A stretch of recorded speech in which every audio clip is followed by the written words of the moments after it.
comentarios, contribuciones,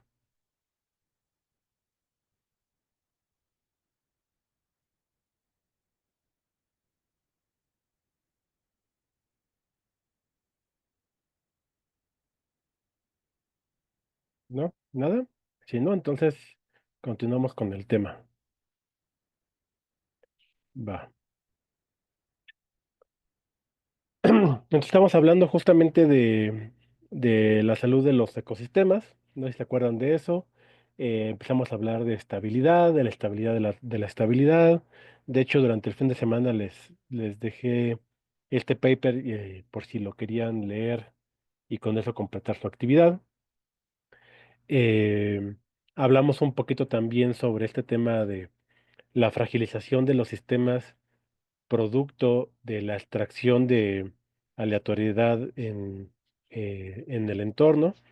Y bueno, este es un típico ejemplo, ¿no? El de los incendios forestales, donde por apagar todos y cada uno de los pequeños incendios que se pueden empezar a dar, pues eh, se empieza a acumular combustible y al acumularse combustible, en lugar de tener muchos pequeños, bueno, incendios de muchos tamaños diferentes a lo largo del tiempo, cambiamos drásticamente la distribución y ahora empezamos a inducir una distribución de colas gordas en donde tenemos muy pocos incendios de poca magnitud, pero de cuando en cuando tenemos macroincendios, ¿no? Entonces hablamos también de eso eh, y empezamos a hablar sobre las actividades humanas y su impacto y demás. Entonces, bueno, hay muchas señales ya muy conocidas sobre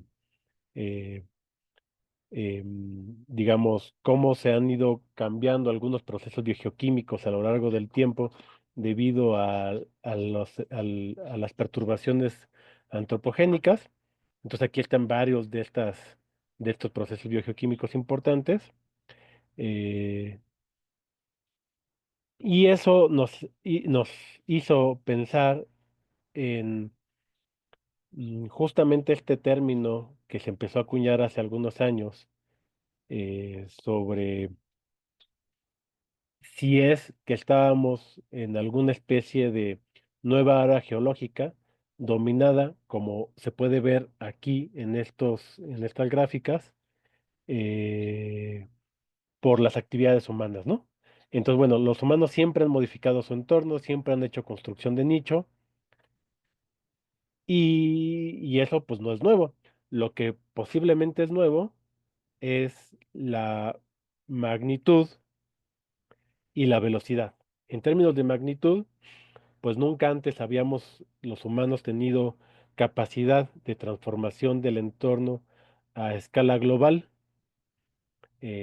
Siempre habíamos tenido pues restricciones de escala por las propias también restricciones, digamos, un feedback entre, entre eh, las restricciones que el ecosistema le imponía a las escalas de las poblaciones humanas y por consecuencia, las restricciones que eso generaba sobre los impactos que las poblaciones humanas pueden generar en el entorno, ¿no? Entendiendo que todo esto, pues no es modernamente, lo interpretamos y lo pensamos como contaminación y degradación, pero en realidad todos los organismos vivos modifican el entorno, algunas veces incluso de forma intencional, a eso le llamamos construcción del nicho, pero todos, absolutamente todos los organismos modifican el entorno y el entorno, obviamente, los ecosistemas, evidentemente, pues van respondiendo y adaptándose a estas modificaciones.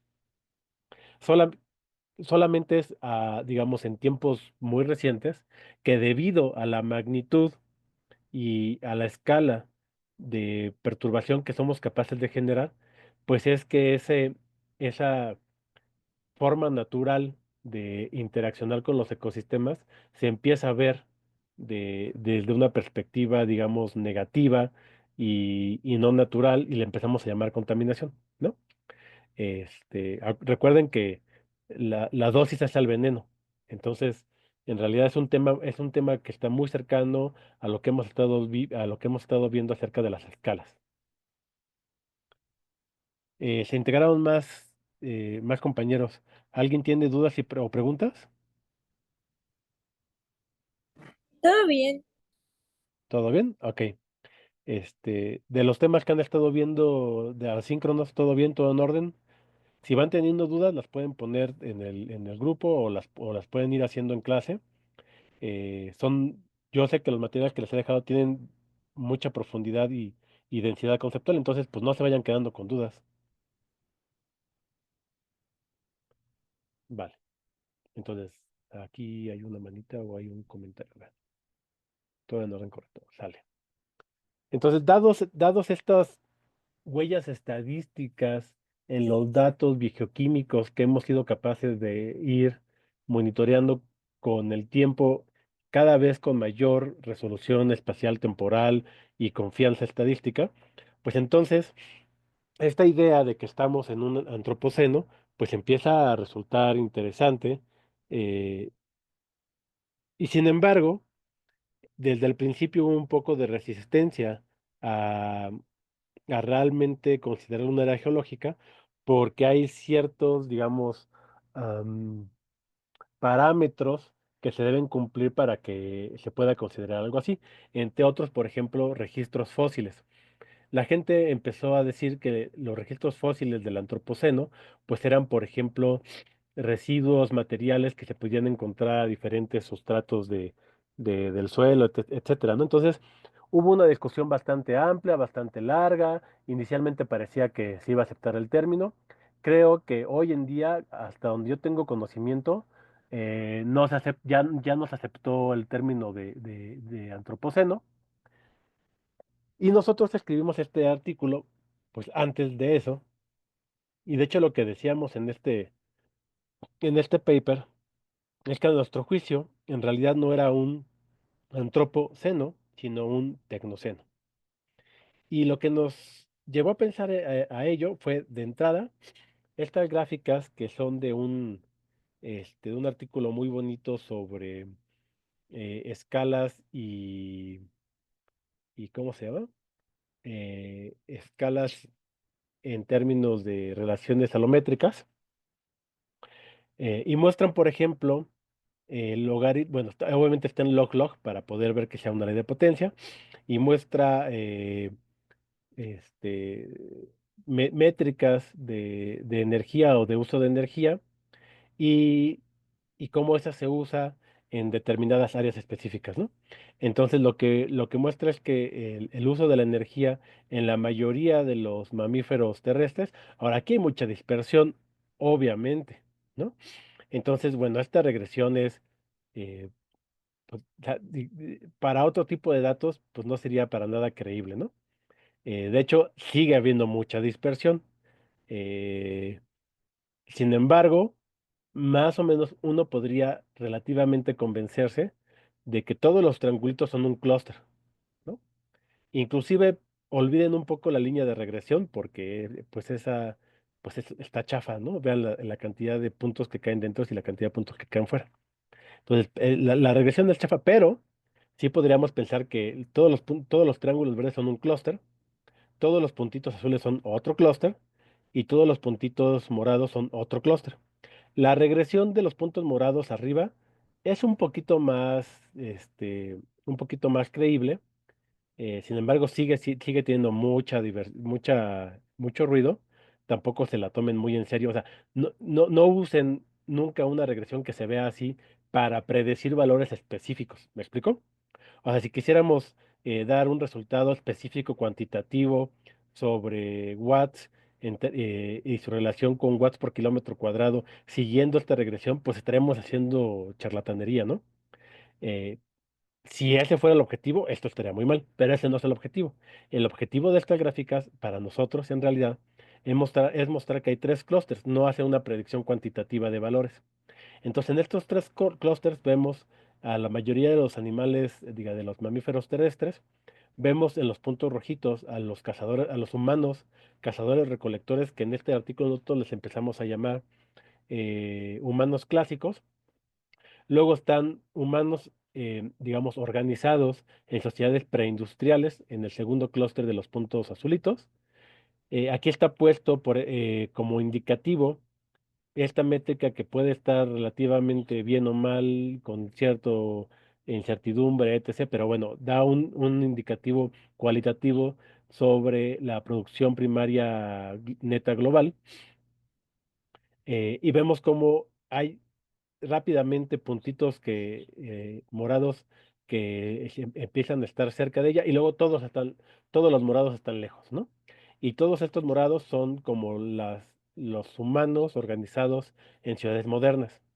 Entonces tenemos mamíferos y humanos clásicos, humanos organizados en sociedades preindustriales y humanos organizados en ciudades modernas. Inclusive si no le creen numéricamente a las regresiones, pues sí pareciera que hay, o sea, los verdes esencialmente están como en un comportamiento plano, ¿no? O sea, distribuidos pues muy dispersamente, pero no hay una tendencia clara de aumento o decremento en su comportamiento. Los preindustriales, pues es como una etapa como muy claramente de transición. Y los que están en ciudades modernas, aunque numéricamente no le crean, el comportamiento cualitativo, pues sí va un poco hacia arriba, ¿no? Y ese comportamiento hacia arriba, pues sí es diferente del comportamiento plano de los mamíferos y de los humanos clásicos, y claramente es diferente del comportamiento de los humanos en sociedades preindustriales. Entonces hay tres comportamientos bien diferenciados. En la gráfica de la derecha arriba, tenemos más bien otra vez algo que tiene que ver con la energía y luego como con la densidad de individuos por unidad área.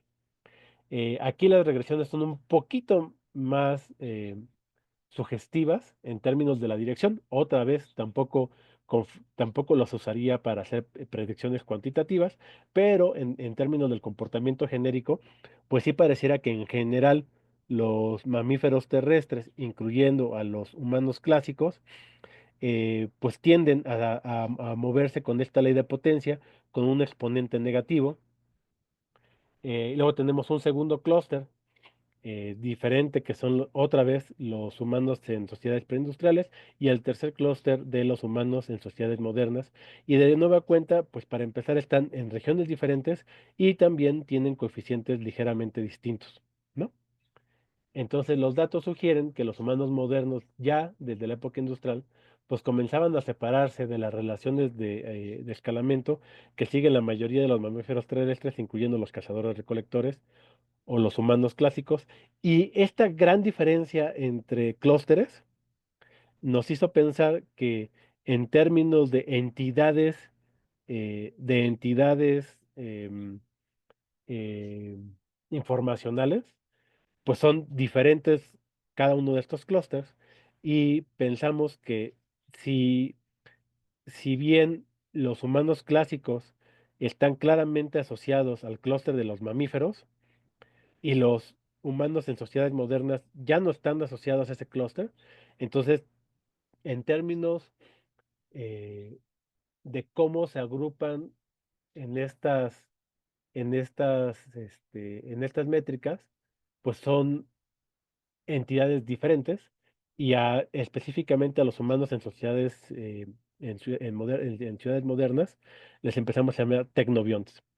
Eh, Eso tiene que ver con un concepto ya bastante bien asentado en la literatura biológica, que es el del holobionte.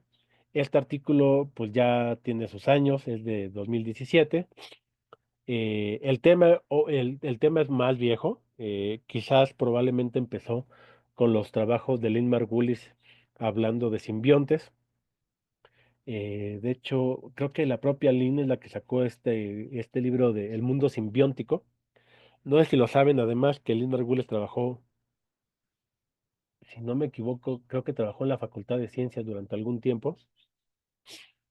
eh, y ellos empezaron a hablar de la importancia de los simbiontes, y eventualmente la idea de los simbiontes dio lugar a un nuevo concepto que es el holobionte. Y este artículo lo que hace es repasar un poquito si es que este concepto de holobionte es en realidad pues una unidad real evolutiva, ¿no?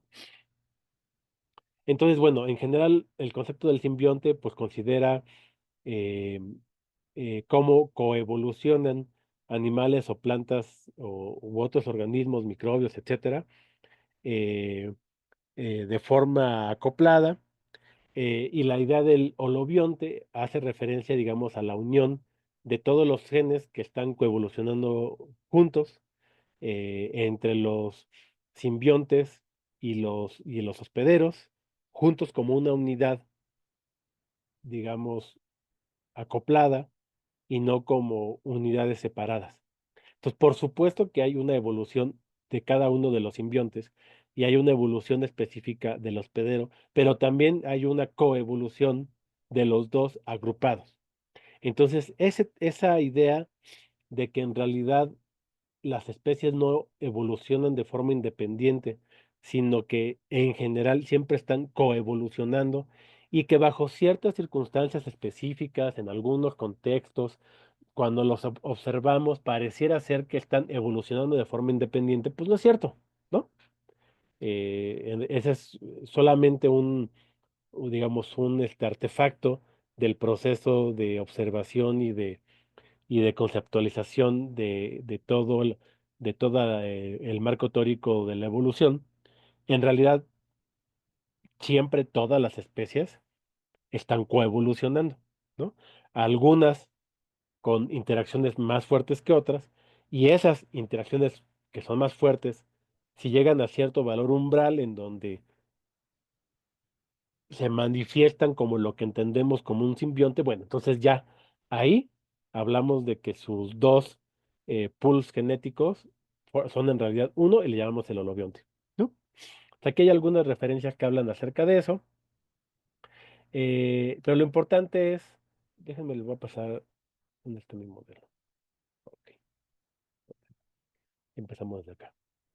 Entonces tenemos que empezar, digamos, a diseccionar si este nuevo pool conjunto del holobionte, pues funciona a diferentes escalas y a diferentes compartimentos o más bien subsistemas del proceso evolutivo. Y entonces queremos saber si el holobionte es una unidad anatómicamente evolutiva, metabólicamente evolutiva, inmunológicamente evolutiva, o si en términos de desarrollo también manifiesta propiedades evolutivas claras asociadas a ella en conjunto. Em, y si es que este hologenoma se puede también transferir de un hospedero a la siguiente generación del otro mediante diferentes mecanismos, ¿no? Entonces, en general, lo que estamos tratando de entender, o lo que se está tratando de entender, digamos, en este artículo, es si los holobiontes se pueden considerar como un nivel diferente de selección, obviamente distinto del de las especies o poblaciones de especies, porque tengan bien identificados interactores, replicadores y reproductores que se manifiestan en términos de adaptación. Entonces, eso es la misión que tenían estos cuates en este artículo.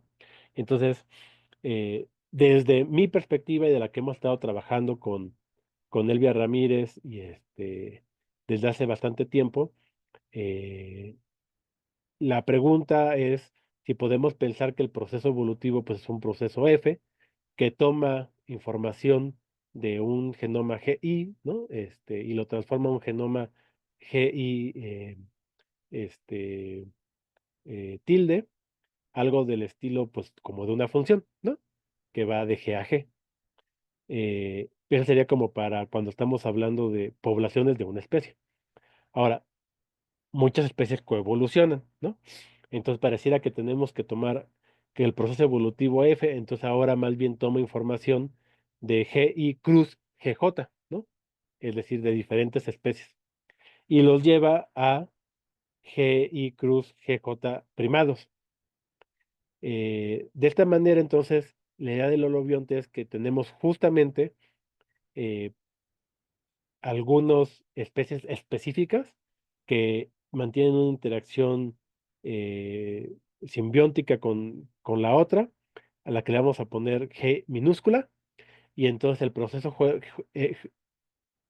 proceso coevolutivo ya no sería, ya sería entonces G mayúscula I cruz G minúscula I, que sería uno cruz G mayúscula J, cruz G minúscula J, que sería otro.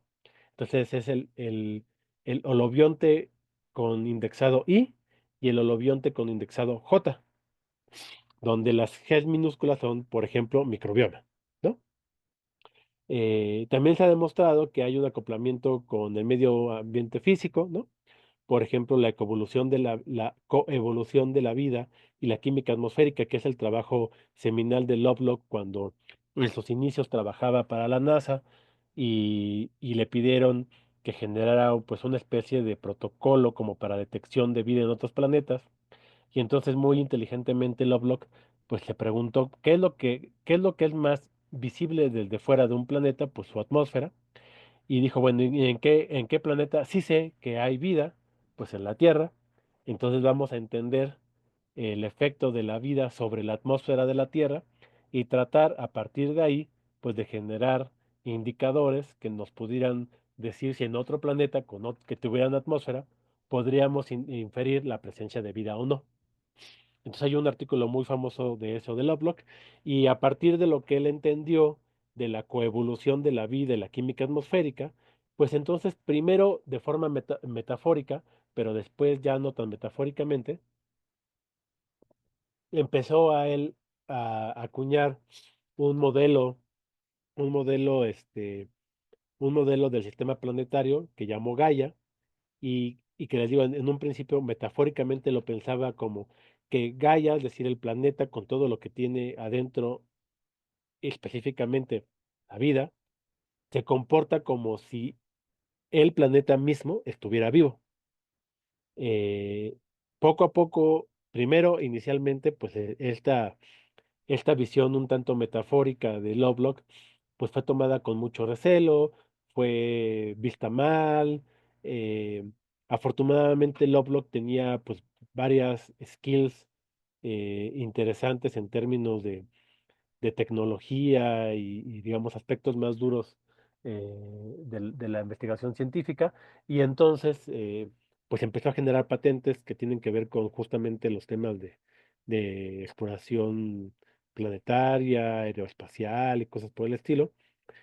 Con esas patentes él se autofinanció su investigación, se convirtió en un científico independiente y durante décadas siguió trabajando en el tema de Gaia y hoy me parece que nos queda relativamente claro que, uno, para empezar, no sabemos qué es la vida, no tenemos una buena definición de vida, es probablemente lo que llamamos eh, un concepto con opacidad epistemológica, es decir, ah, en realidad no lo podemos definir, un poco como la energía, ¿no? Eh, o el espacio-tiempo, o cosas así. Entonces, pues no tenemos una buena definición operativa.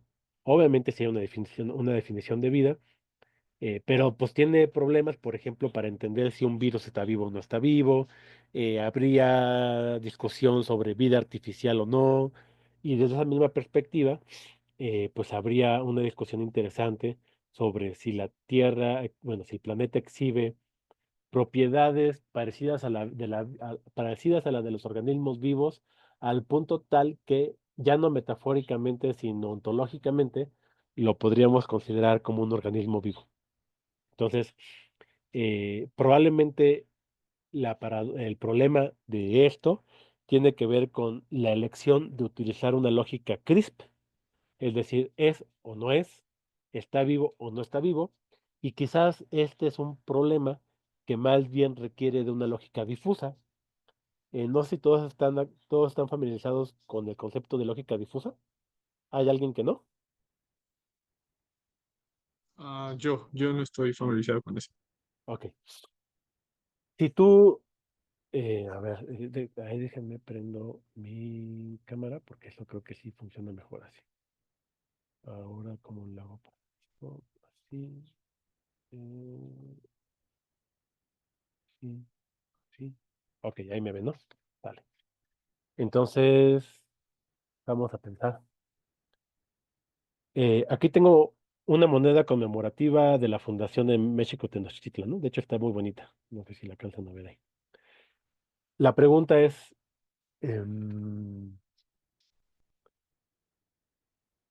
no sé si lo ven. A ver, déjenme bajar hasta así.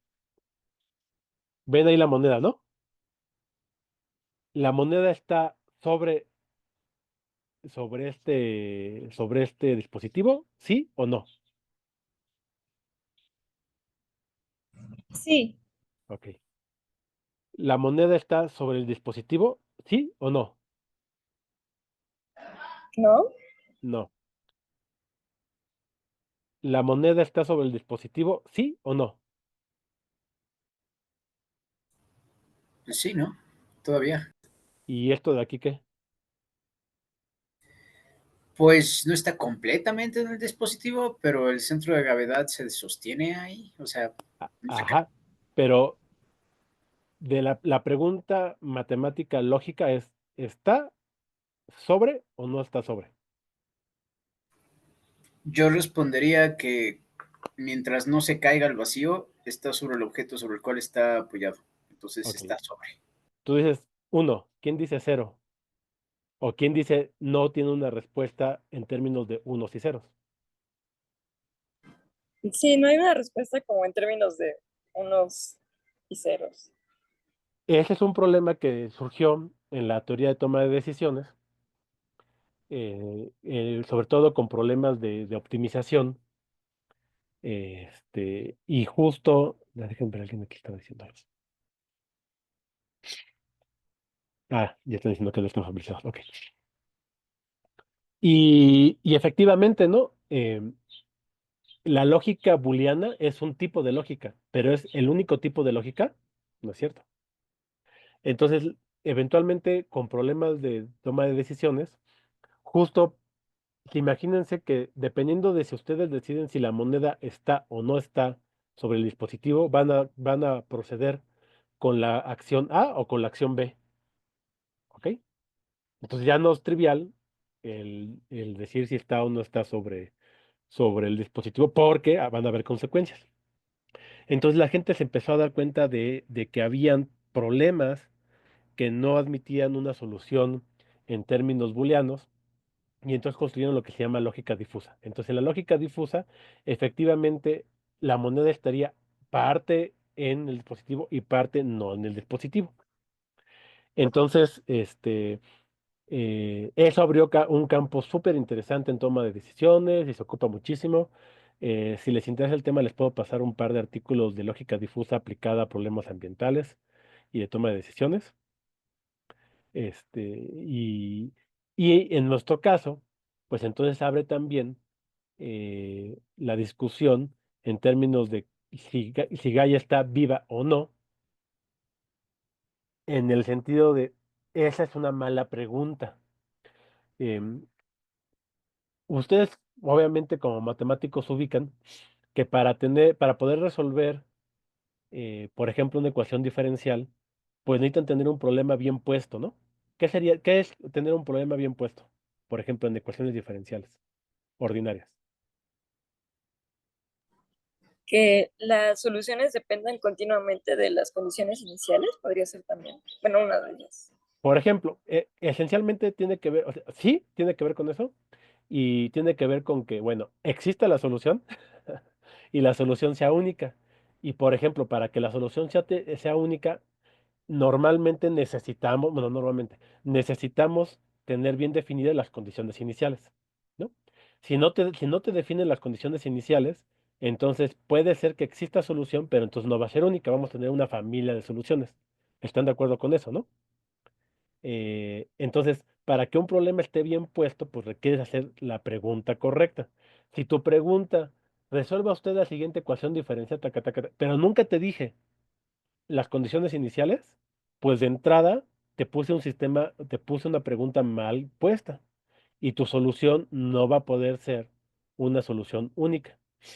Entonces, La pregunta de si Gaia está viva o no en términos booleanos es una pregunta mal puesta, porque probablemente, dado que de entrada sabemos que tenemos dificultades ontológicas en la definición de vida, pues entonces querer utilizar una lógica CRISP, se le llama así a una lógica booleana, una lógica que tiene cortes bien claros, se les llama lógica CRISP. Y las lógicas que no tienen cortes claros, se les llaman lógicas difusas. Ya hay muchas familias de ambas. Em, entonces, en lugar de eso, pues podemos pensar desde una perspectiva de lógica difusa. Y entonces, hay un artículo muy bonito de Carlos Gershenson que habla sobre, ¿cómo se llama? Ah, se llama algo así como el mundo como información que evoluciona, The World as Information that Evolve, o algo por el estilo. Te los voy a pasar. Y en ese, lo que hace Carlos muy inteligentemente es no poner el problema en términos crisp, sino en términos difusos. Y entonces habla de que la vida tiene es una función continua, ¿no? Entonces las cosas pueden estar poquito vivas, más vivas, más vivas, más vivas, y en algún momento pues hay un valor ahí en donde coincide la asignación de vivo difuso a la asignación típica CRISP que haríamos de lo vivo. Pero abre el campo a hablar de que las cosas pueden estar vivas antes de llegar a ese valor umbral CRISP tradicional, y entonces pues eso resuelve un montón de problemas, ¿no? En este tipo de discusiones. Lo mismo podría uno pensar sobre la conciencia. ¿Este organismo es consciente o no es consciente? Pues probablemente es una mala pregunta, justamente porque también la conciencia pues tiene una definición problemática. Entonces también resulta atractivo y, digamos, muy eh, metodológicamente atractivo dejar de lado una definición crisp de la conciencia y más bien hablar de grados de conciencia.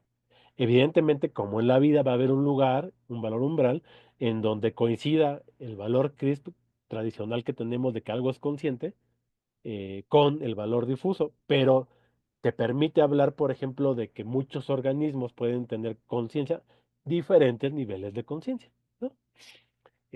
Eso ya solamente eso es algo interesante. Entonces, en la discusión de Gaia, pues va mucho por ahí, yo creo que modernamente el asunto. Y entonces a partir de esto que hizo Lovelock, pues entonces también sabemos que el medio ambiente está ahí involucrado, de tal manera que en realidad lo que está coevolucionando, pues es entidades eh, G mayúscula, cruz, G minúsculas, indexadas con I, cruz, G mayúscula, G minúscula, indexadas con J, o sea, el holobionte I, el holobionte J, cruz, el medio ambiente, donde aquí la E codificaría el medio ambiente, y a toda esta estructura grande, a esta estructura coevolutiva de holobiontes con medio ambiente, nosotros le llamamos ecobionte, ¿vale? Sin embargo, inclusive pensamos que esa E de ambiente se puede repensar y se puede desmenuzar y podríamos considerar no solamente el ambiente físico, sino el ambiente social.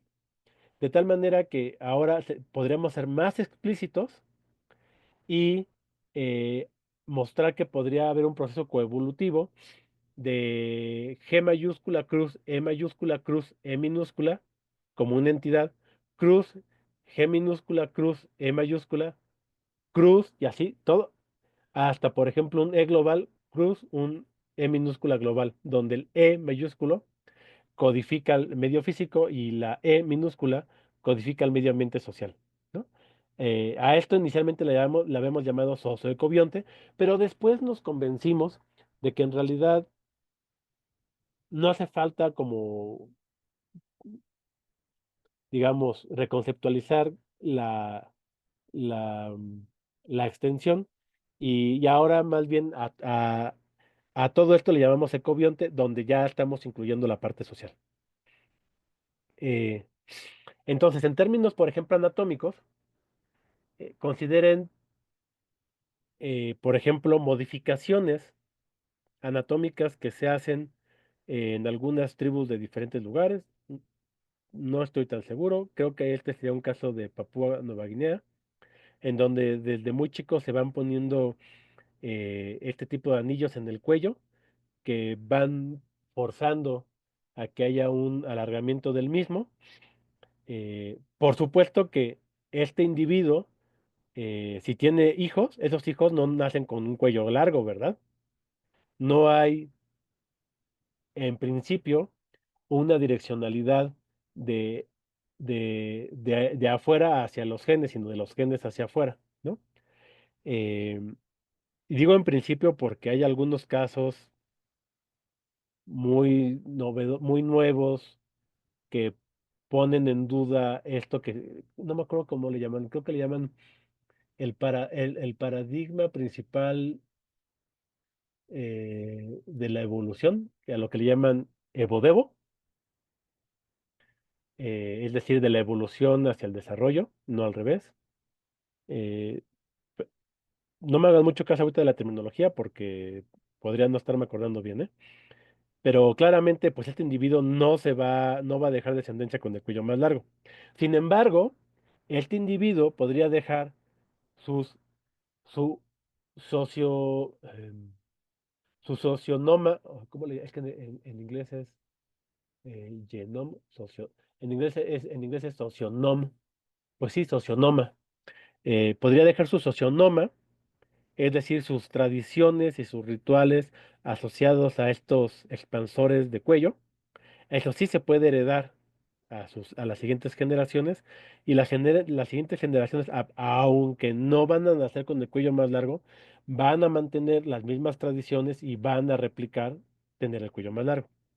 Tenemos, por ejemplo, bueno, y esto obviamente pues también tiene implicaciones en selección sexual y por lo tanto también en evolución, ¿no? O sea, los individuos que sigan estas tradiciones en este contexto específico, podrían ser vistos como más atractivos y por lo tanto dejar más descendencia. Entonces, a pesar de que el socionoma no está sujeto a las fuerzas de la selección natural, pues sí pueden estar sujetos el socionoma a las fuerzas de de la selección sexual y por eso pueden tener también procesos de herencia social, ¿no? Por ejemplo, podríamos tener casos de cambios anatómicos como prótesis o cambios anatómicos como exoesqueletos o cambios anatómicos como operaciones de láser en el ojo. Y, por ejemplo, un individuo que tuviera miopía en el pasado, pues tenía cierta desventaja en muchas cosas, ¿no? Antes de la invención de los lentes, pues la miopía podía ser un impedimento real para hacer cosas en el mundo y podría ser una desventaja productiva, una desventaja social y por lo tanto una desventaja en términos de selección sexual. Entonces, pues en términos de la descendencia, eh, obviamente habrían consecuencias. Si ahora nos podemos poner gafas o nos podemos hacer operaciones, entonces, digamos, estamos en un bypass respecto de eso. Y no estoy muy seguro si hay una señal estadística bien clara al respecto, pero yo sospecho que si uno analiza los datos de el porcentaje de población de miopía en diferentes momentos históricos, yo creo que debemos estar en un momento muy alto de porcentaje de población con miopía, justamente porque desacoplamos la miopía como fenómeno biológico de la selección sexual, porque ahora la gente puede tener lentes y eso les permite hacer todo lo demás, o se pueden operar, e inclusive ya ni siquiera sabemos que alguna vez tuvo miopía, y entonces probablemente el aspecto hereditario de la miopía, porque la miopía sí tiene un aspecto hereditario, el aspecto hereditario de la miopía pues empieza a cambiar sus proporciones, de tal suerte que si antes los individuos con miopía eran menos seleccionados para dejar descendencia y ahora ya no importa porque hicimos este bypass, pues entonces uno esperaría que hubiera un aumento considerable en la proporción de individuos con miopía en el mundo, ¿no? pero es una hipótesis, no estoy seguro que haya una señal estadísticamente rigurosa de eso, ¿no? Pero lo que les estoy mostrando es tecnología y aspectos sociales influyendo a través de lo que llamamos anatomía afectiva, pues procesos de herencia sociales mediante, por ejemplo, selección sexual, ¿no? También tenemos lo que llamaríamos metabolismo efectivo, por ejemplo, pues el uso de anabólicos, temas que tienen que ver con dietas, y las dietas, por supuesto, también tienen aspectos sociales. Entonces, otra vez volvemos al socionoma, y al socionoma en torno a diferentes procesos de selección eh, de diferentes índoles, ¿no? Entonces, también habría una especie de metabolismo efectivo, habría una inmunología efectiva, por ejemplo, pues el uso de antibióticos o o las vacunas o el mayor desarrollo, el desarrollo más irruptivo que hemos tenido en la historia de la humanidad en la salud, que es la higiene. No ha habido algo más disruptivo en la salud que la higiene. Eh, entonces, pues la higiene es algo que aprendemos, ¿no? La gente no nace sabiendo aspectos de higiene así por sí mismas, ¿no? No, no es un instinto lavarse las manos, es más, pues el rollo del jabón, pues tuvimos que inventar diferentes tipos de jabón en diferentes momentos y diferentes culturas fueron estructurando a prueba y error conocimiento de higiene fundamental y tecnologías para tener mejor higiene, ¿no? Ahora, pues es muy claro, pero durante mucho tiempo el tema de la higiene, pues no era evidente. Entonces, algo que esto nos los enseñamos los unos a los otros. Y también estamos heredando de una generación a otra la tecnología que permite mejorar la higiene, igual que los antibióticos, igual que las vacunas, igual que muchos otros aspectos que podrían mejorar nuestra inmunología. ¿Se está perdiendo mi señal? ¿Sí me escuchan todavía bien? Sí, todavía se escucha bien. Ah, ok. El que salió por ahí un anuncio. Entonces también hay un aspecto de inmunología efectiva, habría un aspecto de desarrollo efectivo eh, por cuestiones sociales como hábitos, como fumar, tomar, etcétera, durante el embarazo que afecta al desarrollo, o ya si lo ven desde perspectivas más biotecnológicas, pues cuestiones de modificación genética, ¿no? Y quizás así como el punto álgido de eso sería, pues lo que se muestra en esta película Gattaca, ¿no? Acerca de la modificación genética. ¿Ustedes han visto esta película Gattaca? ¿Alguien la ha visto? Sí, muy buena, muy, muy buena. Los que no la hayan visto, véanla, ¿no? Es una buena película, tiene buenas actuaciones, tiene buena dirección, tiene buen guión, es entretenida y además tiene todos estos aspectos como de problemas éticos y biotecnología y demás. O sea, está realmente interesante. Entonces habría también un aspecto de desarrollo efectivo y con todo eso, entonces nosotros generamos un modelo basado en un modelo termodinámico informacional de Caro Mikaelian, en un artículo muy bonito que habla acerca de la evolución de las leyes físicas o algo así se llama. Aunque después el mismo modelo lo vuelve a presentar en otro artículo que tiene que ver con estabilidad de ecosistemas, en donde piensen que, a ver, aquí a lo mejor se los tengo que hacer con las manos. Piensen en que tienen, pues, digamos, varios ejes, ¿no? Entonces tienen un eje aquí, otro eje para allá, otro eje para acá, otro eje para acá, otro eje para acá. Cada uno de esos ejes es eh, una, una dimensión socioecosistémica que podemos cuantificar. Entonces, podría ser aquí oxígeno disuelto en el agua, y acá temperatura atmosférica, y acá fósforo disuelto en el agua, y acá diferentes cosas, ¿no?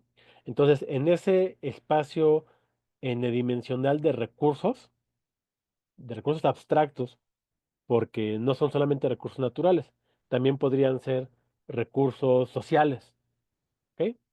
Y cuando digo recursos sociales, pues estoy tomando en consideración cuestiones culturales, de tradición, de tecnología, conocimiento, etcétera, ciencia. Entonces podrían haber recursos sociales de todos estos tipos y recursos naturales de todos los tipos de recursos naturales.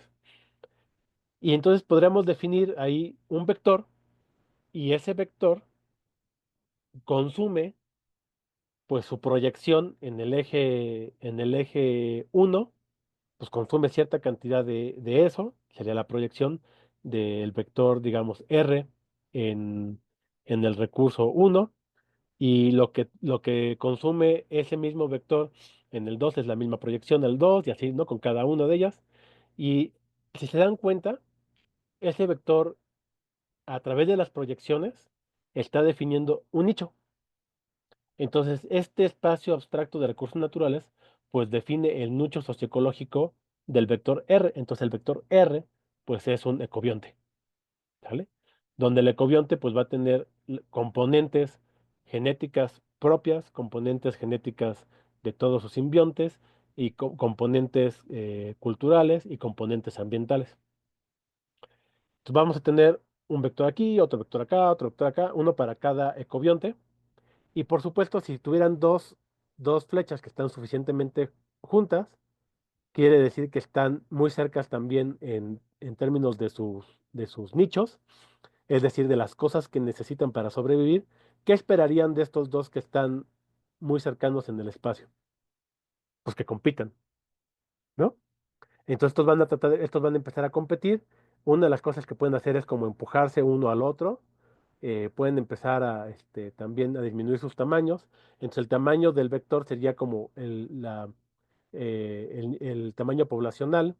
La posición en el espacio pues es un nicho.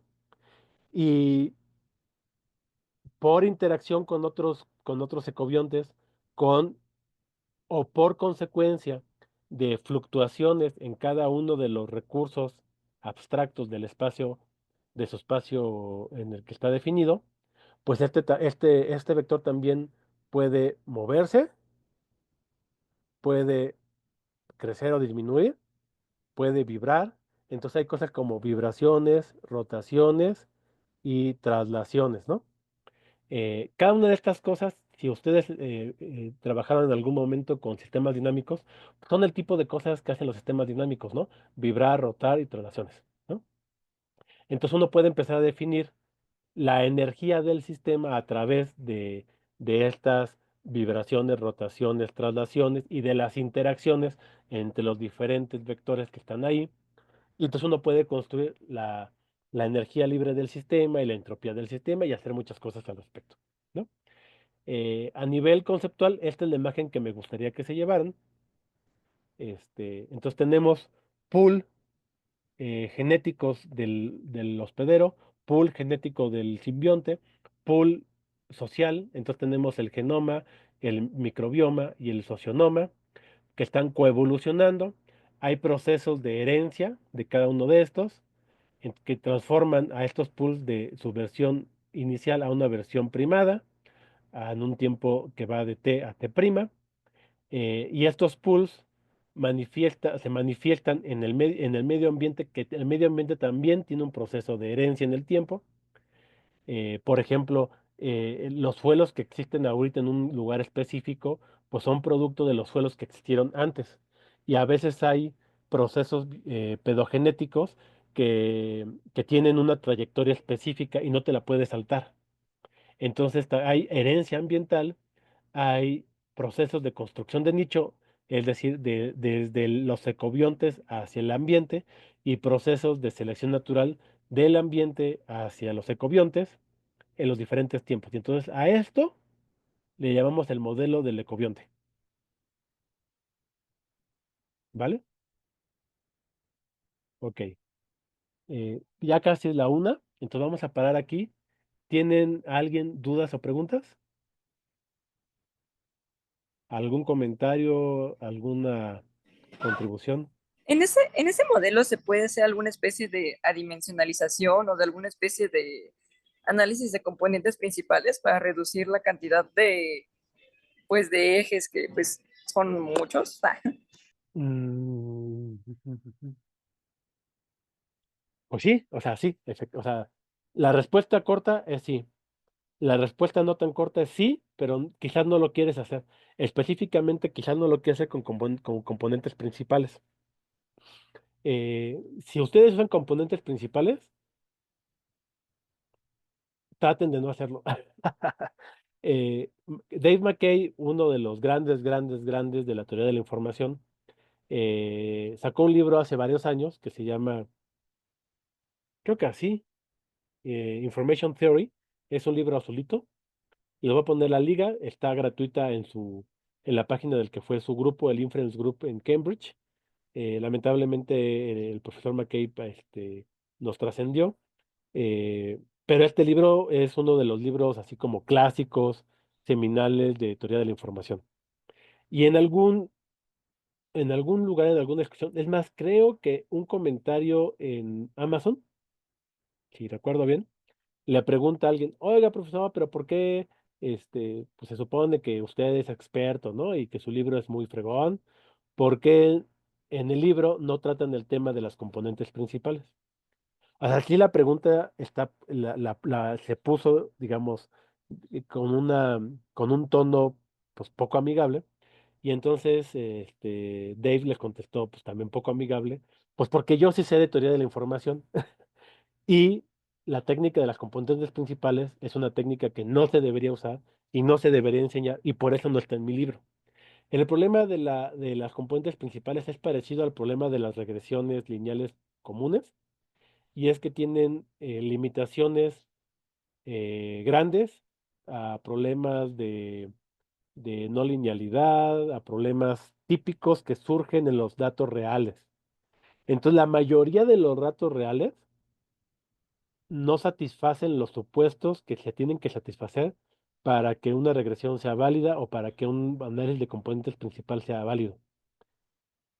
Entonces, por eso Dave McKay no las puso las componentes principales en su libro.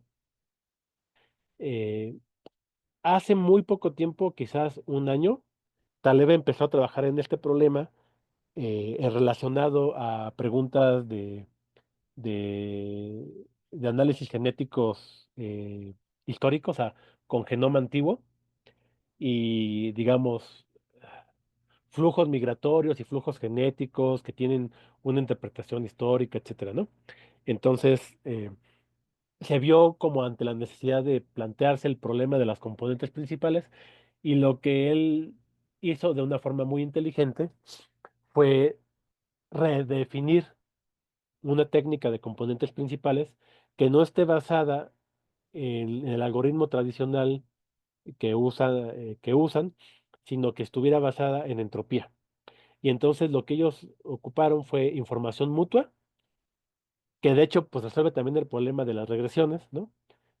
Lo que debemos hacer en general, en lugar de una regresión lineal, es sacar la información mutua de los datos, porque la información mutua está basada en una definición de entropía y eso hace que sea mucho más robusto ante no linealidades y otros problemas que para, sobre los cuales son susceptibles las regresiones lineales y los componentes principales.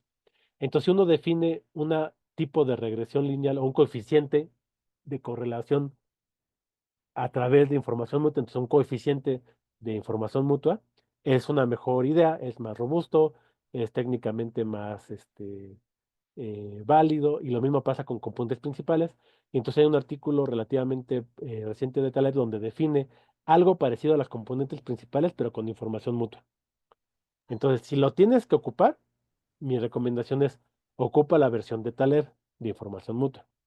¿Cree que nos lo pueda mandar, por favor? Porque, o sea, súper sí en estadística, pues yo tenía el PCA como el top de todo, Todo el pero mundo, todo el mundo lo usa y es una de esas técnicas sobreusadas, mal usadas, mal interpretadas y que generan un montón de problemas a la larga.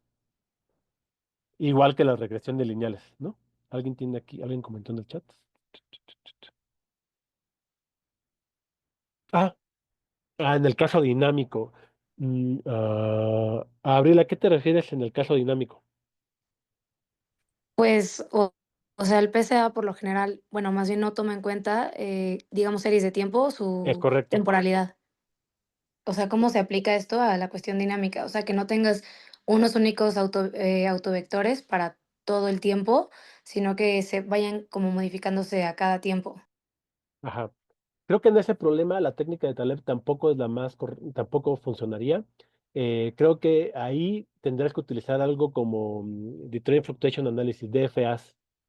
Los DFAs son técnicas específicas para series de tiempo y el resultado que te da, entre comillas, se parece como a la concepción de un PCA. Entonces, lo que te dan los DFA son, eh, por ejemplo, las tendencias, las componentes cíclicas, y te van a empezar diferentes. Entonces, es una especie como de Fourier más sofisticado, ¿no? Donde no necesitas satisfacer todo lo que un Fourier necesita satisfacer. Entonces, para series de tiempo que no son bien comportadas, un DFA podría ser una buena alternativa. Y funciona un poquito como un Fourier. A diferencia del Fourier, por ejemplo, sí trabaja primero con tendencia y luego ya vienen las periodicidades, ¿no? Entonces, si tú estás analizando series de tiempo y te interesa algo de ese estilo, esa sería la técnica. Por ejemplo, no sé, estás estudiando series de tiempo de lluvia, ¿no? Entonces, obviamente podría haber bueno, de temperatura o de anomalía de la temperatura terrestre. Podría haber una tendencia hacia la alta, pero luego las oscilaciones, y si luego ves las frecuencias de cada una de estas oscilaciones, podrías identificar subprocesos que tengan este mismo tiempo característico. Pero lo mismo podría ser en finanzas, lo mismo podría ser en economía, en donde tú tienes a lo mejor un fenómeno que tiene una tendencia y luego tiene ciertas periodicidades, y una vez que sacas el DFA, identificas estas periodicidades y ya con eso puedes tú ir a buscar qué procesos económicos tienen el mismo tiempo característico y entonces podrías empezar a armar la historia de qué es lo que le está pasando a tu serie de tiempo, ¿no? Creo que podría ser un DFA. Si te interesa el tema, te puedo pasar un par de artículos al respecto. Ya no es Sí, una técnica, porfa.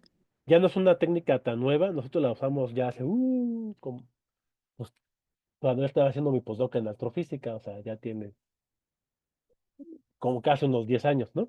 Pero bueno, en esa época sí era como un tema de frontera numérica. Ya ahorita ya está como o sea, deben haber ya paquetes muy bien hechos en Python o en R. Debe ser mucho más fácil de utilizar que como era en esa época.